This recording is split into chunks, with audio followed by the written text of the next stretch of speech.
touch. Je suis très heureuse de vous accompagner pour cette fin de matinée et nous sommes en excellente compagnie puisque le commandant Lanos est avec nous et j'ai déjà oublié le grade donc je me sens très... Commandant, c'est bien ça. Commandant, ça on est d'accord, Voilà. de l'armée de l'air De l'armée de l'air et de l'espace. Voilà, On n'oublie pas l'espace, même si c'est pas tous les jours. On n'y va pas tous les jours, mais voilà. Il y a des fonctions qui ont été reprises par l'armée de l'air, donc du coup elle a changé un peu de nom. Samuel, vous étiez tout à l'heure sur la scène Oui. de We Are également.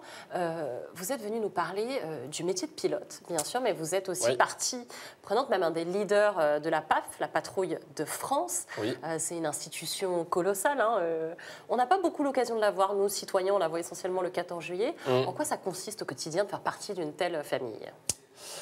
Alors la Patrouille de France, unité de l'armée de l'air, donc qui a une mission de représentation sur le territoire national quand elle se présente aux Français par des défilés comme le 14 juillet, comme tu l'as dit, ou des meetings aériens. Donc c'est là où vraiment tu peux apprécier le spectacle complet de la patrouille. Il y a également parfois des missions de représentation à l'étranger où là pour le coup c'est vraiment incarner la France. Comme à l'occasion de l'Expo universelle de Dubaï il y a un mois, dans le ciel de Beyrouth en septembre 2020 par exemple, ou le ciel de Londres pour le 18 juin 2020 également. Voilà, donc c'est ces missions-là. Et donc, intégrer la Patrouille de France pour un pilote de chasse, c'est vraiment quelque chose d'important. Il y a évidemment un désir individuel de vouloir découvrir autre chose. Mais les vraies motivations pour intégrer la patrouille, je pense, c'est de vouloir faire partager les choses qu'on y vit aux autres. Voilà. Toi, depuis l'enfance, c'est un rêve qui t'animait d'être pilote de chasse ? Tout Ça à vient fait. très loin. Ouais. Voilà, oui, moi c'était un de mes rêves d'enfance d'être pilote de chasse, bien évidemment. Donc j'ai eu la chance de pouvoir franchir les étapes. Comment on devient pilote de chasse ? Alors comment on devient pilote de chasse ? Ça commence très jeune, je crois, non ? Non, ça commence pas si jeune que ça. Disons qu'il faut être persévérant, d'accord ? Il faut avoir un petit peu de chance puisqu'il faut que les capacités physiques de vue, etc. soient bonnes, et ça on n'y peut rien. Et après, pendant tout cursus de formation, il faut rester motivé et être désireux d'apprendre, mais d'être patient, puisque c'est petit à petit que les briques s'accumulent.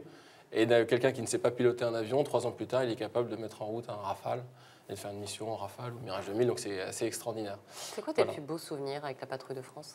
Alors pour la Patrouille de France, mes plus beaux souvenirs, il y a beaucoup de souvenirs, en fait, plutôt, je dirais, de vie d'équipe. Au-delà du vol pur. Oui, tu disais c'est quand même une famille très soudée. Exactement, pour la Patrouille de France, oui. On est 9 pilotes, 8 titulaires, 1 remplaçant.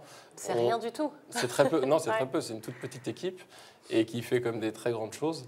Mais voilà, donc les souvenirs un peu de vie d'équipe en intimité, ça, il y en a beaucoup parce que c'est des moments merveilleux puisque ce qu'on vit en vol, qui est très fort, on le retranscrit au sol. Qu'est-ce que vous vivez justement, même si c'est pas forcément visible, j'imagine.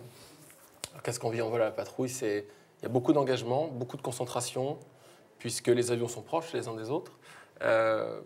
Par contre, ce qui permet de faire ça en vol, c'est une confiance mutuelle de chacun envers son équipier, envers son voisin. C'est-à-dire que quand vous êtes dans la patrouille en pilotage serré, formation serrée, il faut avoir une confiance totale dans l'avion devant, l'avion derrière, à gauche, à droite, puisque on évolue dans un volume qui est petit.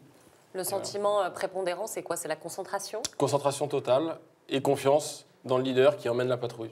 Voilà, ça c'est clairement l'état d'esprit qu'il faut avoir. Question un peu naïve, mais faut être combatif aussi quand même. Qui me brûle la langue. C'est, tu as eu peur déjà ? Alors non, pas. Non, je dirais pas peur. C'est tellement huilé que. Non, il faut être très vigilant.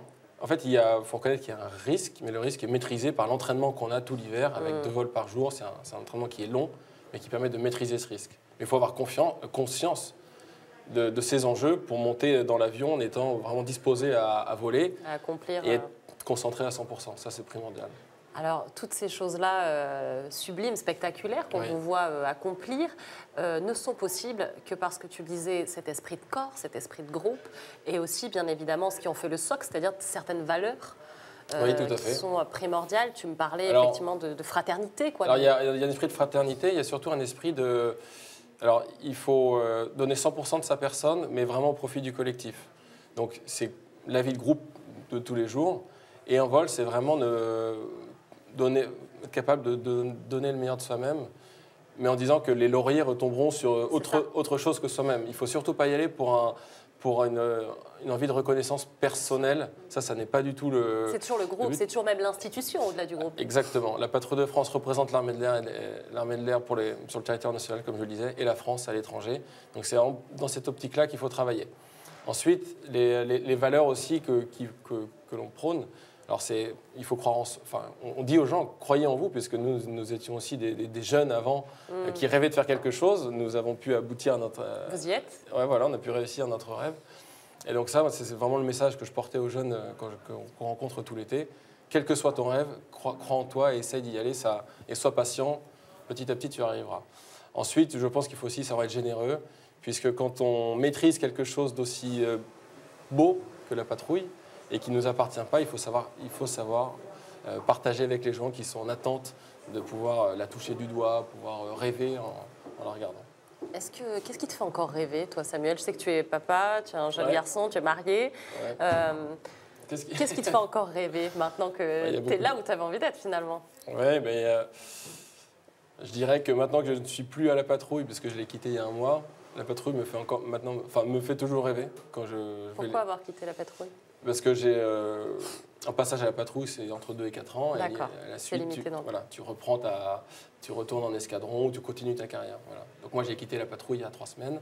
J'ai laissé ma place, voilà, ma place de leader. On peut y retourner une fois qu'on y a été? Non, c'est un passage et ensuite on laisse la place aux autres. Bon.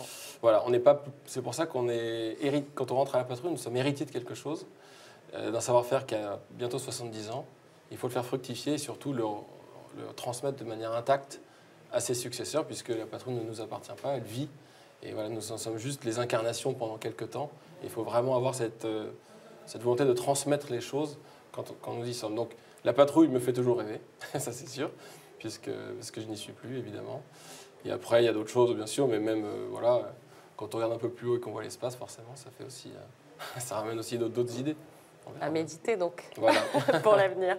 Merci beaucoup, commandant, Merci d'avoir été avec nous. C'était un plaisir de vous écouter. On pourra revoir tout ça en replay, évidemment, pour ceux qui le souhaitent. Et nous, la matinée continue. À tout de suite.